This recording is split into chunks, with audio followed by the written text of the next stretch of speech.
अस्सलाम वालेकुम, सत श्री अकाल, आदाब, गुड मॉर्निंग। मैं ज़फ़र हसन करीमी अपनी दूसरी वीडियो के साथ हाज़िर हो रहा हूँ आपकी खिदमत में। जैसा कि मैंने वादा किया था कि पिछले उसमें वीडियो में कि मैं अगली वीडियो में इंशाअल्लाह ताला टीपू सुल्तान साहब के बारे में पूरी तफसील से आप लोग को मुकम्मल जानकारी दूंगा। ये जानकारी बहुत ज़रूरी है। आप सभी जानते हैं कि देश में जैसा माहौल है, उस माहौल की वजह से हमारी कम्युनिटी क्या फ़ील कर रही है ये हम और आप जान सकते हैं। और जिस तरीके से शेर मैसूर टीपू सुल्तान जो अपने मादरे वतन अपने मुल्क के लिए लड़ते लड़ते शहीद हो गए, और दूसरे मर्द मुजाहिद जो जंग आज़ादी में अपने मुल्क के लिए शहीद हो गए, अपने बीवी बच्चों को शहीद कर दिया गया, जिस तरीके से उनको तंग नज़री के बिना पर नज़रअंदाज किया जा रहा है। तो मैं इसके लिए किताब लिखना चाहता था, लेकिन वसाइल नहीं हो सके पूरे, और शायद अल्लाह को मंजूर नहीं था, इसलिए मैं वीडियो के ज़रिए से ये काम कर सकता हूँ। किताब इंशाअल्लाह अल्लाह ताला आइंदा फिर लिखवा देगा। सबसे पहले मैं एक बात कहना चाहूँगा, शेर मैसूर जनाब टीपू सुल्तान, जिनका असल नाम था फ़तेह अली ख़ान साहब, बहुत ही बहादुर और अपने मुल्क के लिए जानिसार होने वाले। उनकी जो रूह है, उनकी जो आत्मा है, वो आज भी ये सवाल करती है कि भाई जिस मुल्क के लिए, जिस सरज़मीन के लिए मैंने अपनी शहादत दी, मेरे वालिद साहब शहीद हुए, इस मुल्क के कुछ लोग, कुछ पार्टी हमें स्वतंत्रता सेनानी, मर्द मुजाहिद, जंग आज़ादी का शहीद क्यों नहीं मानती है और क्यों नहीं मनाती है मेरा वो शहीद दिवस। ये उनकी रूह आज भी पूछती है। ये बहुत नाइंसाफ़ी है कि मुसलमानों की जो तारीख़ है इस मुल्क की खिदमत की और शहादत की, उसको नज़रअंदाज किया गया। हर सरकार ने किया है, कोई आज नई बात नहीं है, हर सरकार ने यही किया है। यहाँ यही ट्रेंड चलता है। तो चलिए पहले हम टीपू सुल्तान के पहले उनके वालिद और उनकी वालदा के बारे में जानते हैं। टीपू सुल्तान के वालिद का नाम था हैदर अली ख़ान, हैदर अली ख़ान, जो शुरू में तो वो एक सिपाही थे, बाद में वो बादशाह बन गए और बहुत अच्छे से उन्होंने हुकूमत की। उनके दौरे हुकूमत में उनके जो आवाम थी उनकी बहुत खुश थी, बहुत खुशहाल थी, और इंसाफ का हर जगह दबदबा था, उनका बोलबाला था, लोग उनकी बहुत इज़्ज़त करते थे। उनकी वालदा का नाम था फ़ातिमा, जिन्हें खैरुन्निसा भी कहा जाता था। और फ़तेह अली ख़ान साहब यानी कि टीपू सुल्तान शेर मैसूर जो पैदा हुए थे, वो 20 नवंबर 1750 को कर्नाटका के एक देवनहाली गांव है, वहाँ पैदा हुए थे, और 1799 में ये शहीद हो गए, यानी कि 48 साल की उम्र में ये शहीद हो गए। इनकी बहुत सारी अचीवमेंट है, और ख़ुसूसन आज के नौजवानों को ये बात समझना चाहिए। जब ये 15 साल के थे, फ़तेह अली ख़ान यानी कि टीपू सुल्तान शेर मैसूर, तो 15 साल की उम्र में इनके वालिद साहब ने एक जंग पर इन्हें भेजा था, और वहाँ से फ़तेह होकर आए थे, और 16 साल की उम्र में फ़ौज के ये कमांडर बन गए थे। 16 साल की उम्र में। आज 16 साल और 15 साल के बच्चों को चलना नहीं आता, बात करना भी नहीं आता, ठीक है।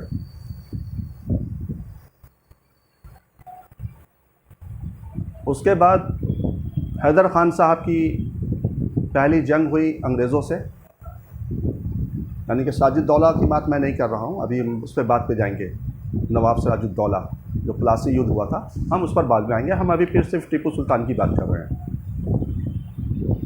तो जंग हुई, और उस जंग में इनके वालिद शेर की तरह लड़े थे, और बाज़ की तरह झपटते थे, और चीते की तरह फुर्तीले थे। लेकिन एक तोप का गोला आके इनके सीने पे लगा और उनकी परखच्चे उड़ गए। सीने का बड़ा हिस्सा जो तोप के गोले से उड़ गया था, शहीद हो गए। किस लिए शहीद हुए? अपने वतन भारत माता के लिए। उसके बाद इसकी बागडोर जनाब टीपू सुल्तान के पास पहुंची। अभी इनका नाम शेर मैसूर नहीं पड़ा है। और इनकी फिर एक जंग होती है। उस जंग में ब्रिटिश से जंग होती है, ब्रिटेन वालों से, क्योंकि ब्रिटेन जो चाहता था वो चाहता था कि पूरी पकड़ कर्नाटका, मैसूर जो है, साउथ का जो इस एरिया है, इस पर मेरा हो जाए। और उस ज़माने में जो साउथ में जो लोग बिज़नेस करने आए थे वो पोर्तुगल्स थे और फ्रांसीसी थे, फ्रेंच थे। तो ब्रिटेन चाहते थे कि इन लोगों को भगा दें और हम वहाँ पर भी कर लें, क्योंकि वहाँ पर जो गरम मसाले हैं, स्पाइसेस और चंदन की लकड़ियाँ और दूसरे बहुत सारे रिसोर्सेज थे जो वो हासिल करना चाहते थे। और टीपू सुल्तान किसी भी हालत में उन रिसोर्सेज पर अंग्रेज़ों का कब्ज़ा नहीं चाहते थे और इसलिए वो अंग्रेज़ों के ख़िलाफ़ लड़े। और उस जंग में अंग्रेज़ों के पहली जो जंग हुई, जो 4 जंगों में से जो पहली जंग हुई, तो उस जंग में टीपू सुल्तान ने अंग्रेज़ों के छक्के छुड़ा दिए, उनके कदम उखाड़ दिए। अंग्रेज़ डगमगा गए। उनको लगा कि शायद दोबारा वो कभी इस रियासत पर कभी कब्ज़ा नहीं कर पाएंगे, हमला नहीं कर पाएंगे। और जब से उनका नाम शेर मैसूर टीपू सुल्तान बना। सुल्तान बने बादशाह होता है, आप समझते हैं। और उनकी एक दूसरी अचीवमेंट थी मिज़ाइल। तो जैसे कि आप जानते हैं कि साउथ में पटाखों का बहुत काम होता है, तो बहुत कदीम ज़माने से हो रहा है, कोई आज नहीं है। ये जो मुर्गा छाप पटाखे शिवाकाशी और कहाँ कहाँ पे होता है, ये सब उधर ही साउथ में होता है। तो उस ज़माने में उन्होंने रॉकेट यानी कि मिज़ाइल का ईजाद किया था टीपू सुल्तान ने। और उसके आगे, मिज़ाइल के आगे, उन्होंने बड़े बड़े तलवार के जो की तरह धार वाले छुरे, संगीन जो उसके अंदर होती है, राइफ़ल के अंदर जो संगीन होती है आगे, वो उन्होंने उस पर बांध दिए थे। और जब वो दागते थे उसे अंग्रेज़ों के ऊपर, तो वो जा कर के उनके चिथड़े उड़ा देता था, घुस जाता था जिसमें, काट देता था।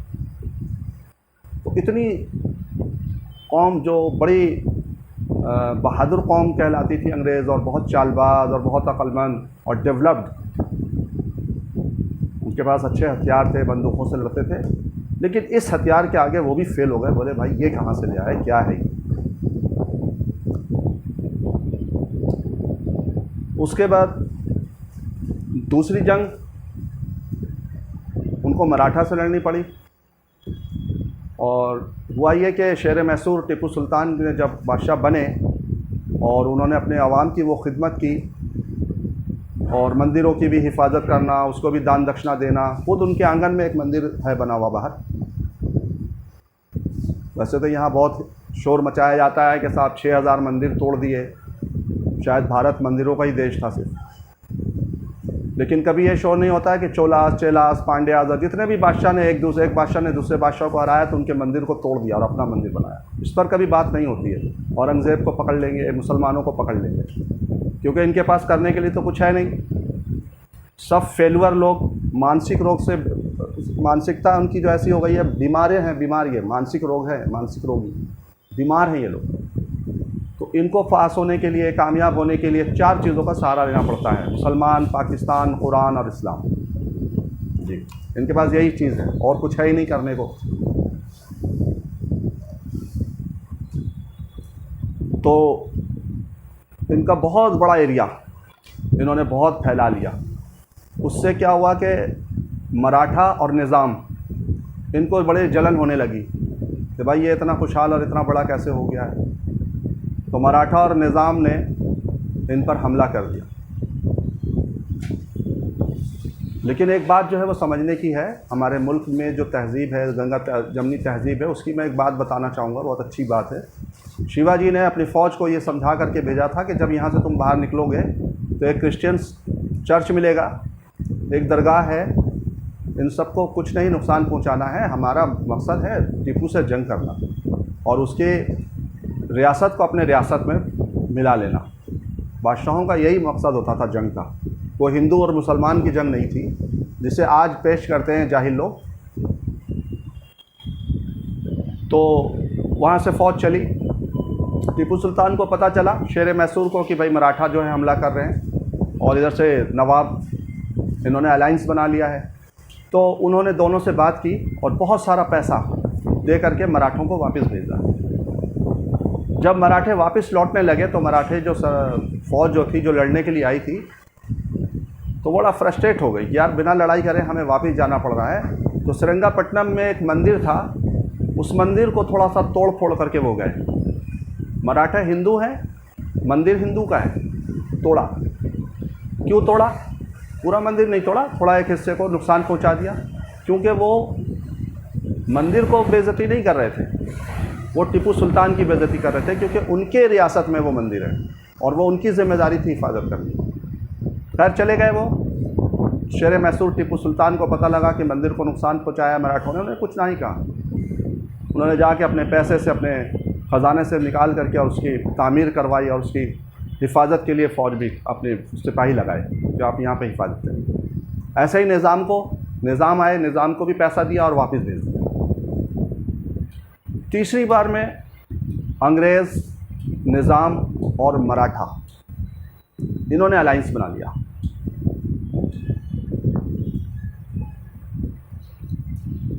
और इन्होंने अलाइंस बना करके टीपू सुल्तान पर हमला किया, क्योंकि उस वक्त तक हिंदुस्तान में, भारत जिसको कहते हैं, 4 बड़ी ताकतें रह गई थी सिर्फ। मुग़ल तो एक तरह से ख़त्म थे, तो एक रह गए थे निज़ाम हैदराबाद, दूसरा ब्रिटिश, तीसरा मराठा और चौथा शेर मैसूर की जो सल्तनत थी।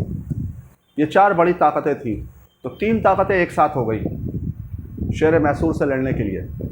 जैसा कि मैंने अब शुरू में वीडियो के कहा कि शेर मैसूर, टीपू सुल्तान से अंग्रेज़ बहुत घबराते थे। उनकी बहादुरी, उनकी ताकत और उनके लड़ने की सलाहियत से वो बहुत मुतासिर थे और बहुत हद तक उनसे घबराते थे, डरते थे। इसलिए इन्होंने तीनों ने अलाइंस कर करके इन पर हमला किया। टीपू सुल्तान के भी अलाइंस थे, पोर्टुगीज़ और फ्रांसीसी जो थे, इनसे उन्होंने कर रखा था। ये उनको मसाले वगैरह देते थे, बदले में उनसे हथियार लेते थे ताकि वो अपने देश की हिफाजत कर सकें। टीपू सुल्तान का एक ही बात मानना था कि मुझे किसी भी हाल में अंग्रेज़ों के सामने झुकना नहीं है, क्योंकि अगर मैं अंग्रेज़ों के सामने झुक गया तो इसका मतलब है जो मेरी मादरे वतन है, मेरी भारत माता है, हमने उसको कदमों में डाल दिया, ग़ुलामी की ज़ंजीर में इसका मतलब जकड़ दिया। इसलिए वो आखिरी सांस तक लड़े। मराठा को, निज़ाम को समझाया, निज़ाम वापस चले गए। मराठा और अंग्रेज़ मिल कर के लड़े, फिर मराठों को भी समझ में आया, वो भी वापस लौट गए। भाई खून की बात है ना, एक ही देश का पानी, एक ही देश की हवा, तो समझ आया, फिर वो भी हुए। चौथी जो लड़ाई हुई, उस लड़ाई में अंग्रेज़ों ने देखा कि ऐसे तो हम जीत नहीं पाएंगे। उन्होंने क्या करा कि टीपू सुल्तान के एक वो थे सिपह सलार जो थे, उनको अपनी तरफ मिला लिया गद्दारी, और उनको मिला करके लालच दे करके अपनी तरफ करा लिया, गद्दारी पर वो कर लिया, और उसने बहुत सारे फ़ौज के लोगों को अपनी तरफ मिला लिया। जब इन पर रात में इन पर हमला हुआ, श्रीरंगपट्टनम की जो किला था, उस किले पर जब हमला हुआ तो उन्होंने अंग्रेज़ों को बता दिया था कि किले की एक तरफ की जो दीवार है वो बहुत कमज़ोर है। उन्होंने उस पर हमला कर दिया तोप से, और वो उसमें तोप को उड़ाने में कामयाब हो गए और वो उसमें घुस गए। और गद्दारों ने क्या करा था कि जो फ़ौज वहाँ लगी थी दीवार की हिफाजत के लिए, जो टीपू सुल्तान ने लगाई थी, उसे उन्होंने सिपाहियों को तनख्वाह मिल रही है कर करके उनको वहाँ से भगा दिया था, भेज दिया था कि जाओ वहाँ चले जाओ। तो वहाँ पे तादाद उनकी बहुत कम रह गई थी। टीपू सुल्तान के एक कमांडर थे जो उस जगह पे जो हिफाजत में थे, उन पर एक तोप का गोला आकर के गिरा और वो शहीद हो गए। उनके शहीद होते ही गद्दारों ने जो गद्दार वतन थे हिंदुस्तान के, उन्होंने एक सफ़ेद झंडा हिलाया तो अंग्रेज़ों को सिग्नल मिल गया। उन्होंने वो खंदक खोद करके गड्ढे में छुपे हुए थे, वहाँ से उन्होंने चढ़ाई कर दी, हमला कर दिया। और इतना ज़बरदस्त हमला था कि टीपू सुल्तान उस वक्त खाना खाने बैठे ही थे और एकदम शोर शराबा सुना। खाना छोड़ करके वो अपनी तलवार the sword of Tipu Sultan लेकर निकले और उन्होंने मारना और काटना अंग्रेज़ों को शुरू कर दिया। लेकिन जब तक अंग्रेज़ बहुत ज़्यादा किले के अंदर घुस चुके थे और अंदर जो फ़ौज थी उसमें जो गद्दार थे वो भी टीपू सुल्तान के ख़िलाफ़ लड़ रहे थे, और इस तरीके से टीपू सुल्तान की वो जो किला था उस पर अंग्रेज़ों का कब्ज़ा हो गया। टीपू सुल्तान शहीद हो गया। अंग्रेज़ों को पता नहीं था कि टीपू सुल्तान कौन है, क्योंकि उनका कद बहुत छोटा था, नॉर्मल कपड़े पहनते थे आम इंसानों जैसे, काले थे, बड़ी बड़ी आंखें थी, लेकिन दिमाग के बहुत तेज़ थे, बहुत दूर अंदेश और बहुत ही बेहतरीन बादशाह थे वो। तो अंग्रेज़ उनको ढूंढते फिर रहे थे कि टीपू सुल्तान कहाँ है। तो फिर उन लोगों ने गद्दारों में से बताया कि टीपू सुल्तान ये है, ये जो मरे पड़ा हुआ है। फिर भी अंग्रेज़ इतना डरे हुए थे कि उनके पास नहीं गए, उनकी लाश के करीब नहीं गए। 3-4 गोलियां उनके मरे हुए जिस्म पर और दागी, फिर उनके पास गए और लूट-पाट शुरू हो गई। अंग्रेज़ों ने खूब लूटा, लेकिन टीपू सुल्तान की तलवार और बहुत अच्छे अच्छे जो हीरे जवाहरात और चीज़ें जो थी कीमती, वो आम सिपाहियों के हाथ नहीं लग सका। एक चीज़ और है जो हिस्ट्री वाले नहीं बताते हैं कभी भी, जब कोई बादशाह दूसरे बादशाह पर चढ़ता है तो अच्छे बादशाह जो होते हैं वो सिपाहियों से लड़ते हैं और ये करते हैं, लेकिन जो बदतमीज़ होते थे, खासतौन जैसे ब्रिटिश, ये मक्कार लोग, भेड़िए, चालाक लोग, ये औरतों की इज़्ज़त को भी लूटते हैं, औरतों को भी उठा करके ले जाते हैं, उनका रेप करते। लेकिन हिंदुस्तान के लोग इस पर आवाज़ नहीं उठाते। 200 साल गुलाम रहे लेकिन वो अच्छे लगते हैं, उनकी ज़बान उनकी बहुत अच्छी लगती है। अगर सिर्फ उनको मतलब उनको गुस्सा है, जलन है, तो सिर्फ मुग़लों से और मुसलमान बादशाहों से है। क्या वजह है मुझे समझ नहीं आई। बहरकैफ, लेकिन टीपू सुल्तान की रूह आज भी पूछती है हिंदुस्तान के लोगों से, 130 करोड़ हिंदुस्तानियों से पूछती है कि क्या मेरे साथ इसलिए सौतेला बर्ताव किया जा रहा है कि मैं एक मुसलमान बादशाह था, मैंने अपनी जान अपने मुल्क की हिफाजत में करी, मैंने अंग्रेज़ों के सामने कदम नहीं झुकाया, अपने घुटनों को नहीं झुकाया, अपने सर को नहीं झुकाया। मेरे बच्चे भी मारे गए, कैद में चले गए, लेकिन मैंने उनको नहीं छोड़ा, अपने देश को जीते जी मैंने ग़ुलाम नहीं होने दिया। मैं शहीद हो गया, क्यों मुझे शहीदों का दर्जा नहीं दिया जाता और शहीद दिवस नहीं मनाया जाता। टीपू सुल्तान के आज इस एपिसोड में अभी मैं सिर्फ इतना ही अगले उसके अंदर मैं पूरी डिटेल लाऊंगा कि कौन सी लड़ाई, जंग कब हुई। ये जो 1776 और 1769 जो अलाइंस था, ये तो मैंने आज बता दे रहा हूँ मैं कि इसमें मराठा निज़ाम मिल कर के ये हुए थे। उसके बाद जो तीसरी हुई, इसमें अंग्रेज़ भी अलाइंस बना लिया था। और टीपू सुल्तान को टीपू सुल्तान शेर मैसूर क्यों कहा गया? क्योंकि वो अंग्रेज़ उनसे बहुत घबराते थे। आज भी अंग्रेज़ ब्रिटेन के लोग जब इनकी हिस्ट्री पढ़ते हैं तो आज भी उनसे मुतासिर होते हैं, लेकिन हिंदुस्तान के लोग आज भी टीपू सुल्तान से कुछ लोग जलते हैं। वजह क्या है आप मुझे बताइएगा। घर पे रहें, सेफ़ रहें। अगली किस्त में मैं फिर आपसे मिलूँगा।